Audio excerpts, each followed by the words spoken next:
there we go. This is Wednesday, May 1st. Welcome to your last month of 7th grade. Advanced, if you're looking for the regular class one, there is not one because my regular classes did not meet today. And then we're going to get farther into the Princess Bride. And see, I learned tomorrow, book drive, the gospel test. I'll be handing back to you soon. If you have points, then you can buy things. Today it was Pringles, and then who knows what it'll be tomorrow. I'll probably rotate to the fruit by the foot or something like that. But now we get back to our Princess Briding thingy from there. Let's see.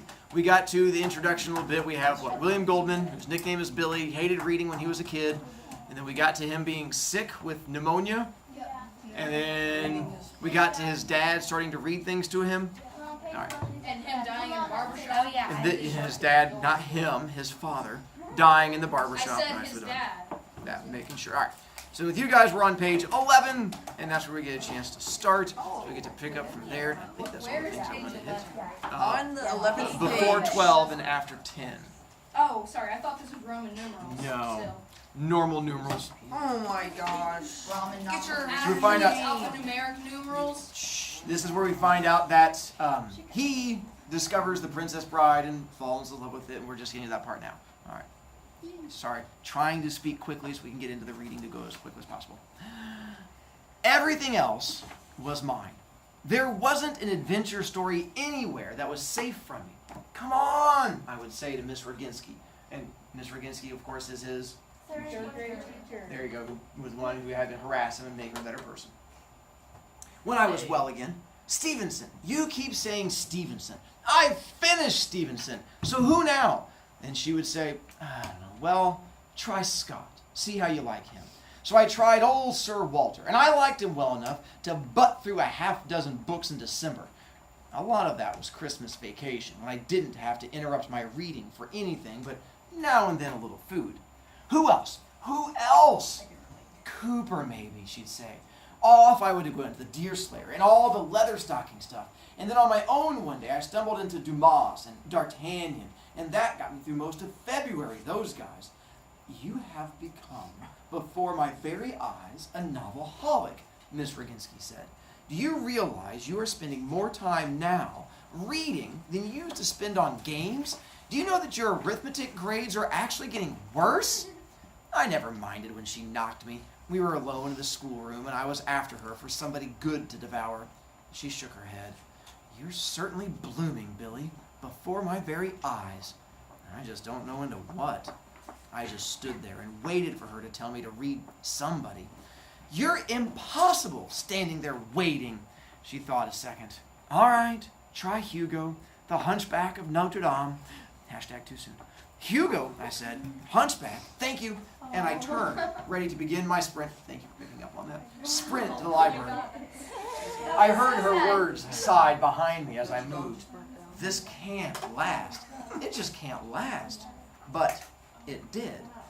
What we're going to find out as we get into the book, that The Princess Bride, the actual novel by Morgenstern, is what got this kid who hated reading to start love reading. And so he went from, I hate reading, reading is the worst thing in the world, to, ooh, now I've suddenly books are not awful. Now this is the teacher that's getting him to take off and love reading. And we're going to find out because of that, he becomes like this famous author who's written a whole bunch of books, including this one that he gets connected to and stuff like that. So this was the book that was that turning point in his life. But it did.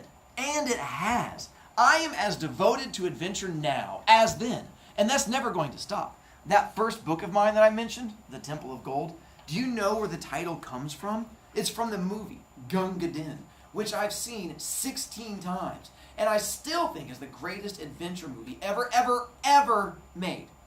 Now, it's not as impressive now to see movies 16 times, but this is before you had VHS players or DVD players or Netflix. To see a movie 16 times, you had to physically go to the movies to actually watch it 16 times. So those of you who've now seen Endgame twice, and you think you're all that in a bag of chips, 14 more times in the theater to get caught up with him. True story about Gunga Din. When I got discharged from the Army, I made a vow never to go back on an Army base. No big deal, just a simple lifelong vow. Okay, now I'm home the day after I get out, and I've got a buddy at Fort Sheridan nearby, and I call to check in, and he says, hey, guess what's playing on post tonight? Meaning the base.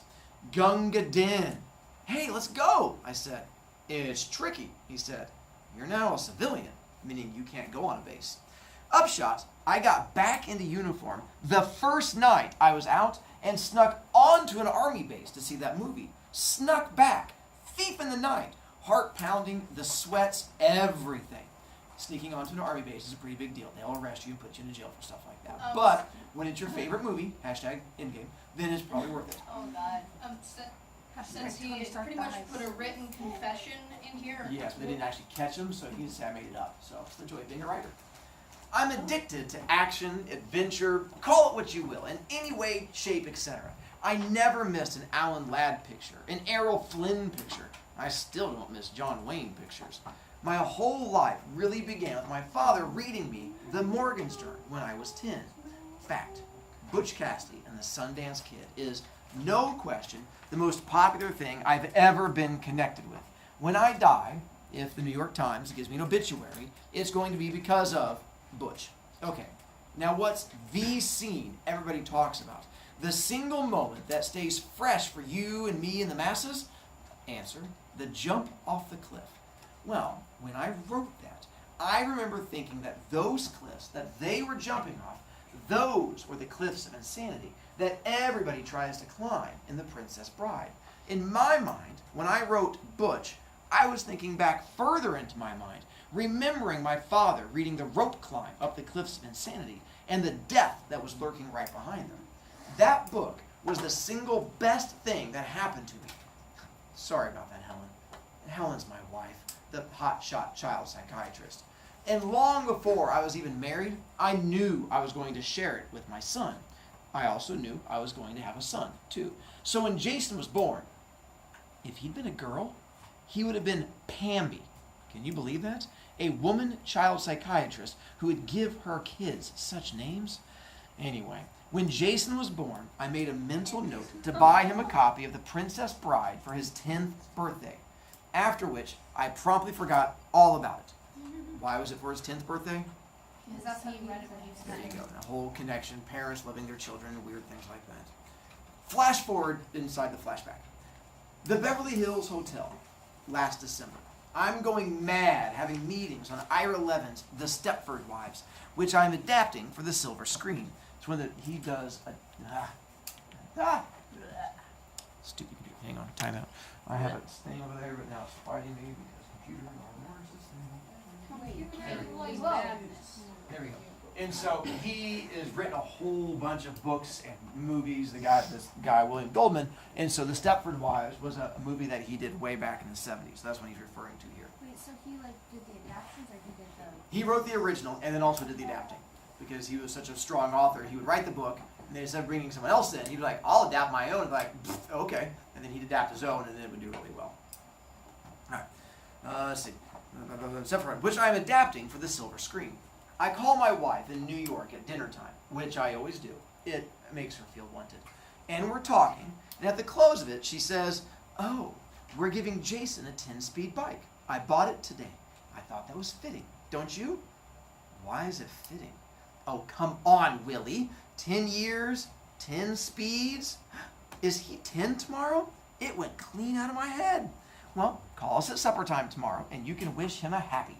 Helen, I said, listen, do me something. Buzz the 999 bookshop. Have them send over The Princess Bride. Let me get a pencil. And she's gone a while. Okay, shoot. The what bride? Princess. It's by S. Morgenstern. It's a kid's classic. Now, tell him I'll quiz him on it when I'm back next week, and then he doesn't have to like it or anything, but if he doesn't, tell him I'll kill myself.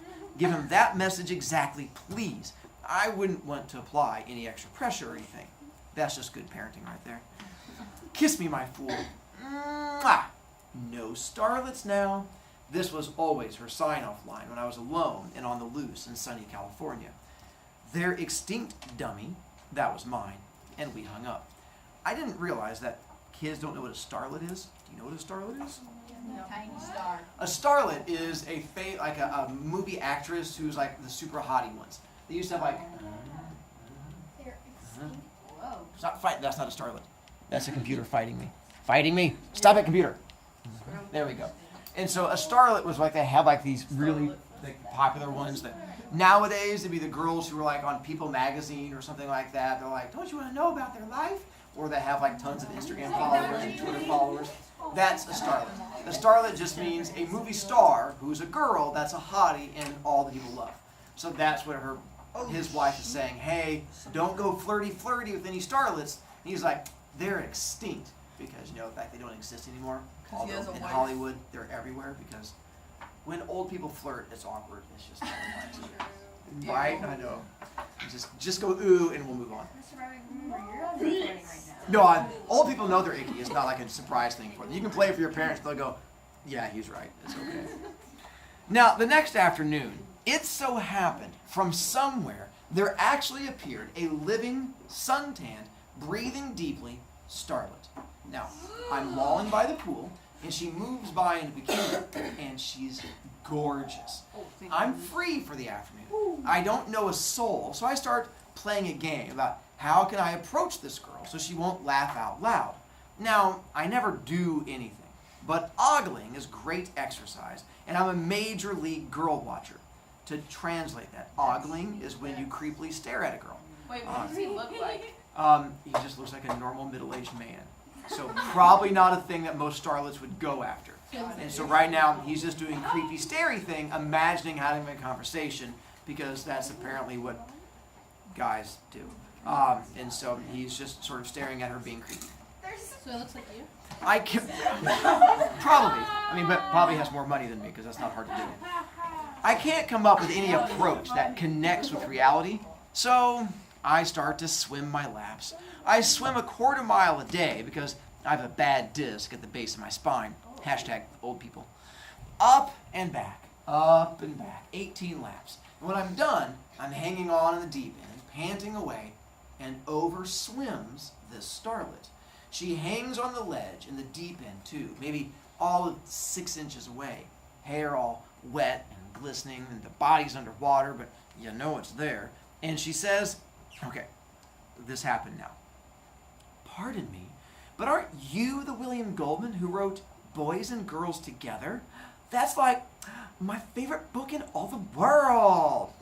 I nailed starlet voice. I feel like I hit that one pretty well. I clutch the ledge and I nod. I don't remember what I said exactly.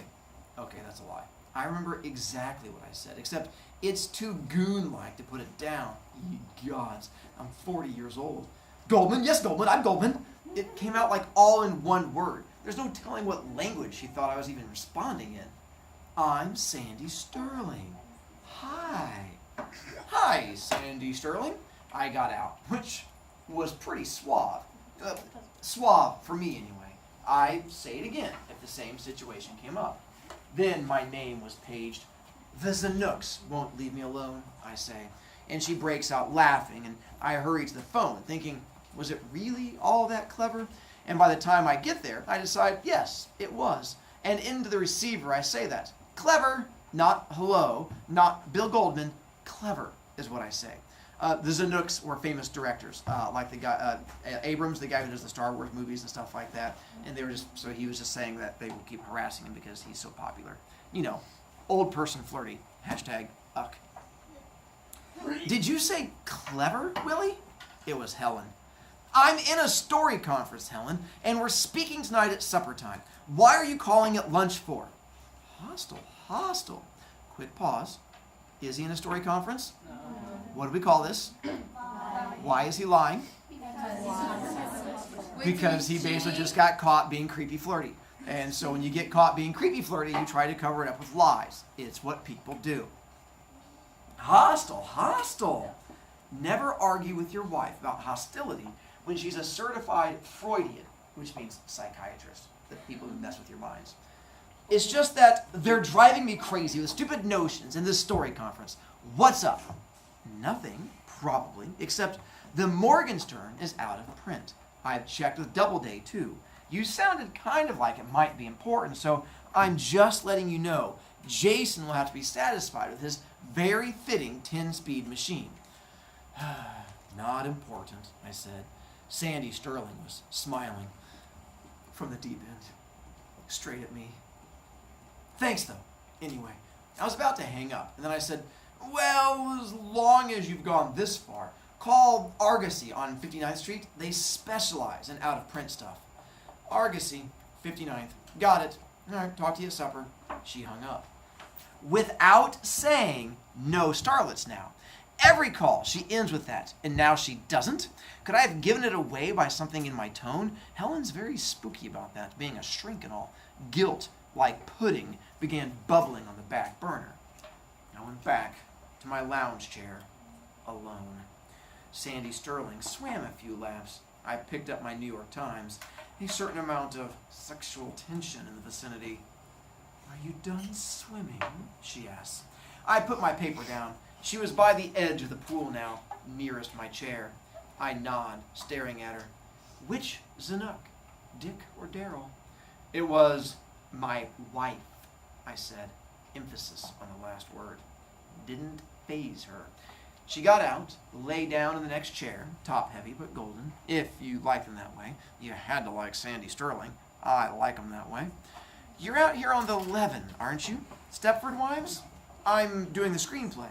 I really love that book.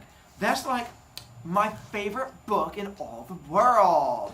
I'd really love to be in a picture like that, written by you. I'd do anything for a shot at that. Alright, that's... So, without making that too creepy, hopefully you can figure out what she's trying to say. So there it was. She was putting it right out there on the line. Naturally, I set her straight back. Listen, I said, I don't do things like that. If I did, I would, because you're gorgeous. That goes without saying. And I wish you joy. But life's too complicated without that kind of thing going on. That's what I thought I was going to say. But then I figured, hey, wait a minute. What laws are that says you have to be the token Puritan of the movie business? I've worked with people who keep card files on this kind of thing. It's true. You can ask Joyce Haber. I have no idea who that is. Have you acted a lot in features? Meaning movies. I heard myself asking. Now you know I was really passionate to know the answer to that one. So instead of turning her away, what's he doing? Leading her on. Yeah, he's doing more flirty. So he should have said, no, go away, I'm married. But instead he goes, so, how you doing? And now we're going to flirty. So the only thing that is worse than old person flirting is awkward old person flirting.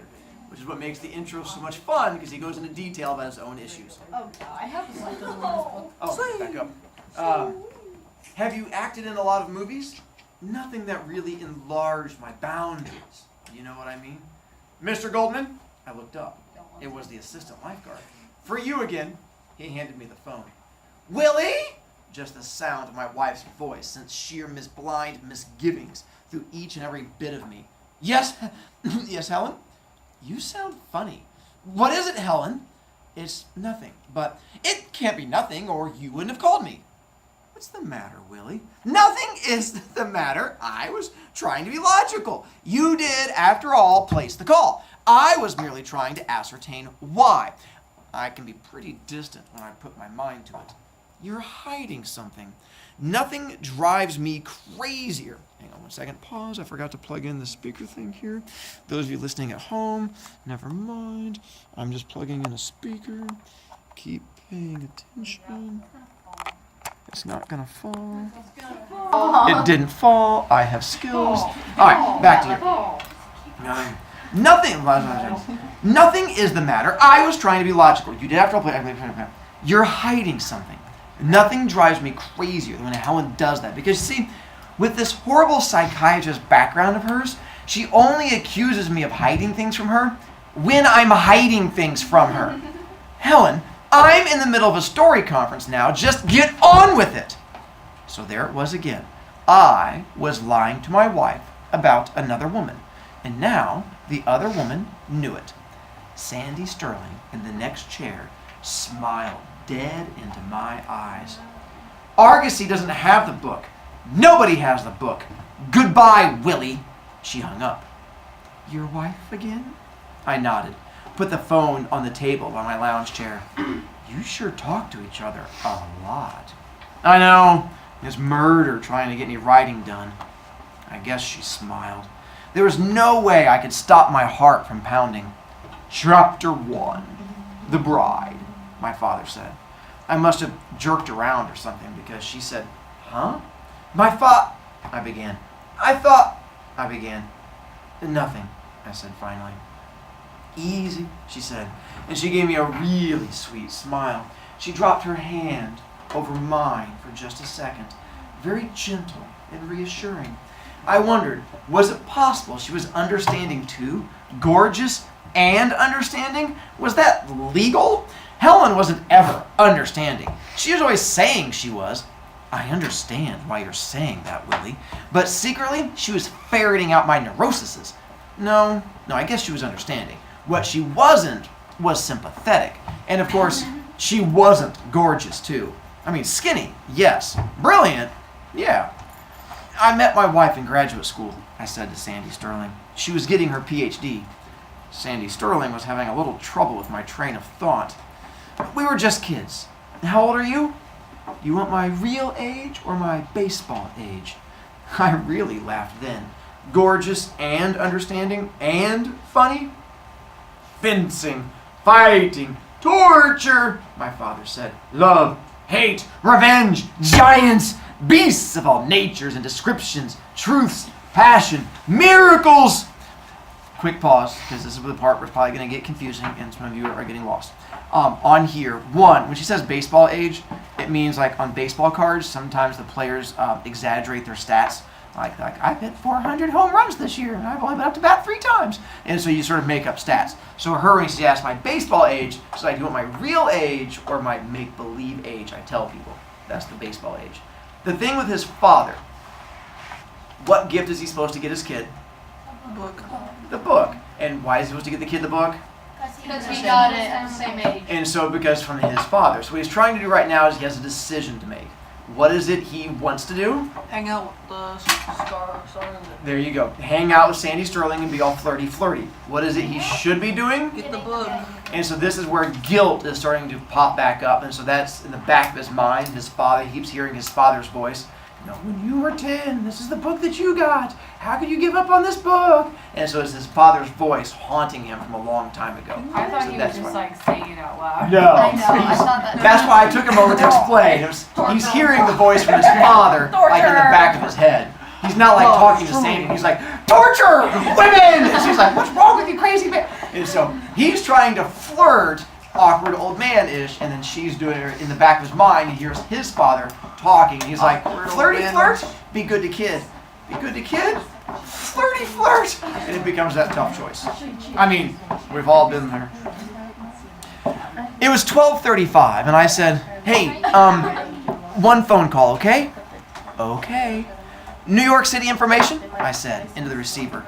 And when I was through, I said, could you give me the names of some 4th Avenue bookshops, please? There must be like 20 of them. 4th Avenue is the used and out-of-print book center of the English-speaking chapter of the civilized world. While the operator looked, I turned to the creature on the next lounge and said, my kid's turning 10 today. Kind of like for him to have this book from me. It's a present. It won't take a sec. Swing, Sandy Sterling said. I list one bookstore called the 4th Avenue Bookshop, the operator said, and she gave me the number. Can't you give me any of the others? They're all down there in a clump. If you will give me their names, I can help you, the operator said, speaking bell talk. This one will do, I said, and got the hotel operator to ring through for me. Listen, I'm calling from Los Angeles, I said, and I need The Princess Bride, thank you, by S. Morgenstern. No, sorry, the guy said. And before I could say, well, could you give me the names of the other stores down there, he hung up. Give me that number back, please, I said to the hotel operator. And when the guy was on the line again, I said, this is your Los Angeles correspondent. Don't hang up so fast this time. I ain't got it, mister. Yeah, I understand that. What I'd like is, since I'm in California, could you give me the names and numbers of some of the other stores that are down there? They might have it, and there aren't exactly an abundance of New York Yellow Pages just drifting around out here. They don't help me, I don't help them. He hung up again. I sat there with the receiver in my hand. So, What's this special book? Sandy Sterling asked. It's not important, I said and hung up. Then I said, yes it is, and picked up the receiver again. Eventually, I got my publishing house in New York, Harcourt Brace Jovanovich, and after a few more eventuallys, my editor's secretary read me off the names and numbers of every bookstore in the 4th Avenue area. Hunters, my father was saying now. Badmen, goodmen, beautifulest ladies. He was camped in my cranium, hunched over, bald and squinting, trying to read, trying to please, trying to keep his son alive and the wolves away. It was 1:10 before I had the list completed and rang off from the secretary. Then I started with the bookstores. Listen, I'm calling from Los Angeles on the Morgenstern book, The Princess Bride, and sorry, busy signal. Not for years. Another busy signal. 1:35. Sandy's swimming, getting a little angry too. She must have thought I was putting her on. I wasn't, but it sure looked that way. Sorry, I had a copy in December. No, so sorry. This is a recorded announcement. The number you have dialed is not in working order. Please hang up and... Nope. Sandy really upset now, glaring, gathering debris. Hi, man, who reads Morgenstern today?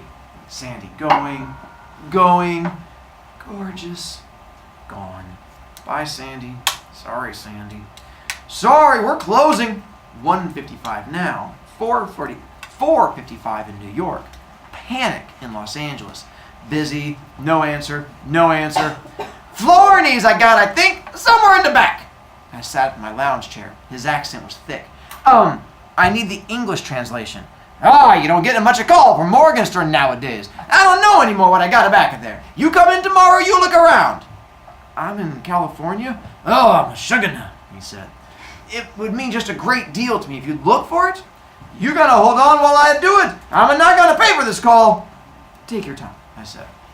He took 17 minutes. I just hung on, listening. Every so often I'd hear a footstep or a crash of books or a grunt. Ugh. Finally. Well, I got the Florinese like I thought. So close, but not the English. And suddenly he's yelling at me. What, are you crazy? I break up my back. And he says, have you got it? Yes, I got it. I got it right here. And you believe in me, it's going to cost you a pretty penny. I think I nailed that accent pretty strongly. Thank you. Felt like you're really right there. Great, really, no kidding. Now listen, here's what you do. Get yourself a cab. Tell him to take the books straight up to Park and Mr. California Mashugana. You listen now. It's coming up a blizzard, and I'm going no place. And neither are these books without money. $6.50 on the barrel each. You want the English? You got to take the Florinese. And I close at 6. These books don't leave my premises without $13 changing hands. Don't move, I said, hanging up. And who do you call when it's after hours and Christmas is on the horizon? Your lawyer. Charlie, I said when I got him. Please do this for me. Go to 4th Avenue, Abramowitz's. Give him $13 for 2 books. Taxi to my house. Tell the doorman to take them to my apartment. And yes, I know it's snowing. What do you say? That it is such a bizarre request, I have to agree to do it. I called Abramowitz yet again. My lawyer is hot on the trail. No checks, Abramowitz said. Jeez, you're all heart. I hung up, started figuring. More or less 120 minutes, long distance, at $1.35 per first 3 minutes, plus 13 for the books, plus probably 10 for Charlie's taxi, plus probably 60 for his time, came to $250 maybe. All for my Jason to have the Morgenstern. I leaned back, closed my eyes. $250, not to mention 2 solid hours of torment and anguish, and let's not forget Sandy Sterling. It was a steal. They called me at 7:30. I was in my suite. He loves the bike, Helen said. He's practically out of control. Fabo, I said. And your books came. What books? I said. Chevalier was never more casual. I have no idea who that is either. The Princess Bride, in various languages, one of them, fortunately, is English. Oh, that's nice, I said, still loose. I practically forgot I asked to have them sent. How'd they get here? I called my editor's secretary and had her scrounge up a couple copies. Maybe they had them at Harcourt. Who knows? They did have copies at Harcourt. Can you buy that? I'll get to why in the next pages, probably. Hey, give me the kid. Hi, he said a second later. Listen, Jason, we thought about giving you a bike for your birthday, but we decided against it. Boy, are you wrong. I got one already. That's my 10-year-old voice. I feel like I'm nailing that one also. Sounds like Jeffy. Jason has inherited his mother's total lack of humor. I don't know. Maybe he's funny and I'm not. We don't laugh much together is all I can say for sure. My son Jason is this incredible looking kid. If you painted him yellow, he'd mop up for the school's sumo team. A blimp. All the time, stuffing his face. I watch my weight, and old Helen is only visible full front, plus on top of which, she is this leading child shrink in Manhattan, and our kid can roll faster than he can walk. Yes, he insults his kid. At the very end of it, you're going to find out there's reasons why, when you get to the very end of it, he's not a horrible person. He's just partly horrible. Like you. Yes, well, I did sort of model my teaching style after him, so yes. And we find out at the end it works in the book, so I'm assuming something's not completely wrong. Can roll faster than he can walk. He's expressing himself through food, Helen always says. His anxieties. When he feels ready to cope, he'll slim down. Hey, Jason, Mom tells me this book arrived today, the, princess thing. I'd sure like it if maybe you'd give it a read while I'm gone. I loved it when I was a kid, and I'm kind of interested in your reaction. Do I have to love it too? He was his mother's son, all right. Jason, no, just the truth. Exactly what you think. I miss you, big shot. I'll talk to you on your birthday. Boy, are you wrong. Today is my birthday. We bantered a bit more, long past when there was much to say. Then I did the same with my spouse and hung up, promising a return by the end of 1 week. It took 2. Conferences dragged, producers got inspirations that had to be carefully get shot down, directors needed their egos soothed. Anyway, I was longer than anticipated in sunny California. Finally, though, I was allowed to return to the care and safety of the family, so I quick buzzed to LA Airport before anybody's mind changed. I got there early, which I always do when I come back, because I had to load up my pockets with doodads and such for Jason. Every time I get home from a trip, he waddles, to me hollering, let me see in the pockets.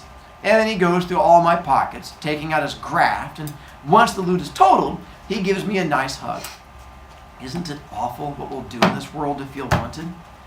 Let me see in the pockets, Jason shouted, moving to me across the foyer. It was a supper time Thursday, and while he went through his ritual, Helen emerged from the library and kissed my cheek, going, what a dashing-looking fellow I have, which is also ritual, and, laden with gifts, Jason kind of hugged me and waddled off to his room. Angelica is just getting dinner on, Helen said. You couldn't have timed it better. Angelica? Helen put her finger to her lips and whispered, it's her 3rd day with us, but I think she may be a treasure. I whispered back. What was wrong with the treasure we had when I left? She'd only been with us a week. She proved a disappointment, Helen said. That was all. Okay. Helen is this brilliant lady. Junior Phi Beta in college, was like a super academic sorority. Every academic honor conceivable. Really an intellect of startling breadth and accomplishment. Only she can't keep a maid. First, I guess she feels guilty having anybody, since most of the anybodies available nowadays are black or Spanish, and Helen is ultra super liberal. Second, she's so efficient, she scares them. She can do everything better than they can, and she knows it. And she knows they know it. Third, once she's got them panicked, she tries to explain, being an analyst, why they shouldn't be frightened. And after a good, solid half-hour ego search with Helen, they're really frightened. Anyway, we've had an average of 4 treasures a year for the last few years. We've been running in bad luck, but it'll change, I said, just as reassuringly as I knew how. I used to heckle her about the health problem, but I learned that was not necessarily wise. Dinner was ready a little later, and with an arm around my wife and an arm around my son, I advanced toward the dining room. I felt, at that moment, safe, secure, all the nice things. Supper was on the table. Creamed spinach, mashed potatoes, gravy, pot roast. Terrific, except I don't like pot roast since I'm a rare meat man, but creamed spinach I have a lech for. So all in all, a more than edible spread was set across the tablecloth. We sat. Helen served the meat. The rest we passed around. My pot roast slice was not terribly moist, but the gravy could compensate.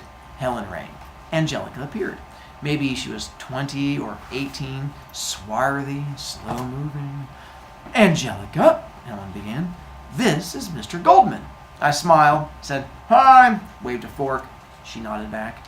Angelica, this is not meant to be construed as criticism, since what happened is all my fault. But in the future, we must both try very hard to remember that Mr. Goldman likes his roast beef rare. This was roast beef? I said. Helen shot me a look. Now, Angelica, there is no problem, and I should have told you more than once about Mr. Goldman's preferences. But next time we have boned rib roast, let's all do our best to make the middle pink, shall we? Angelica backed into the kitchen, another treasure down the tubes. Remember now, all three of us started this meal happy. Two of us are left in that state. Helen clearly being distraught. Jason was piling the mashed potatoes on his plate with a practiced and steady motion. I smiled at my kid. Hey, let's go a little easy, huh, fella? He splatted another spoonful onto his plate with a practiced and steady motion. I smiled at my kid. Sorry, Jason, they're just loaded, I said then. I'm really hungry, Dad, he said, not looking at me. All right, then, fill up on the meat then, why don't you? You can eat all the meat you want. I won't say a word. I'm not eating nothing, Jason said, and he shoved his plate away, folded his arms, and stared off into space. If I were a furniture salesperson, Helen said to me, or perhaps a teller in a bank, I could understand. But how can you have spent all these years married to a psychiatrist and talk like that? You're out of the dark ages, Willie. Helen, the boy's overweight. All I suggested was he might leave a few potatoes for the rest of the world and stuff on this lovely prime pot roast your treasure has whipped up for my triumphant return.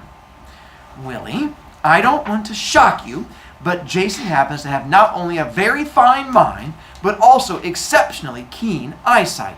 When he looks at himself in the mirror, I assure you, he knows he is not slender. That is because he does not choose at this stage to be slender. He's not that far from dating Helen. Then what? And actually, there we stop. Tomorrow, we're going to finish the introduction. And it will make sense, I have faith, and we're going to actually get into the actual Princess Bride with Buttercup and stuff like that. But tomorrow, we're going to figure out why we've had to go through this whole intro thing, because we'll start making connections and stuff like that. My goal is that Friday is when you get to finally have the book and keep it and love it, or hate it and cherish it, or burn it forever and ever.